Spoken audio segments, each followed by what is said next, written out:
నిన్ననే చెప్పాను.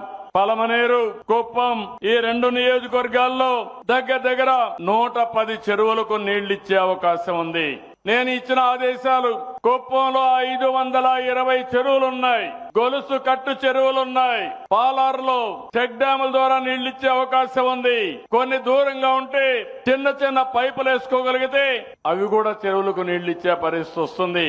నేను చాలా సార్లు చెప్పాను, నీటి విలువ తెలిసిన పార్టీ తెలుగుదేశం పార్టీ, నీటి విలువ తెలిసిన పార్టీ ఎన్డీఏ. నీటి విలువ, రైతుల సమస్యలు తెలియని పార్టీలు మిగిలిన పార్టీలు అని చెప్పి కూడా మీకు తెలియజేస్తున్నా.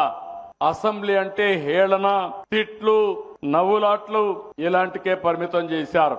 ఈ రోజు మనందరి ఆలోచన ఒకటే, చిత్తశుద్ధి ఉంటే ఏదైనా సాధ్యం. నీళ్లనేది జీవితం. ఒక్కసారి నీళ్లు వస్తే అక్కడ పరిస్థితులన్నీ మారిపోతాయి. ఓసారి నాకు అనిపిస్తుంది, నేను కుప్పం ఎమ్మెల్యేగా ఉన్నాను, పక్కన చూస్తే కేజీఎఫ్ ఉంది, ఇంకో పక్కన చూస్తే కృష్ణగిరి ఉంది, ఒక పక్క కర్ణాటక, ఒక పక్క తమిళనాడు, మధ్యలో మనం ఉన్నాం. అయినా కూడా కృష్ణా నీళ్లు 730 కిలోమీటర్లు తీసుకొచ్చి ఈ భూతల్లిని, భూమాతని తల్లబరిచే పరిస్థితికి వచ్చామని చెప్పి కూడా నేను మీకు తెలియజేస్తున్నా.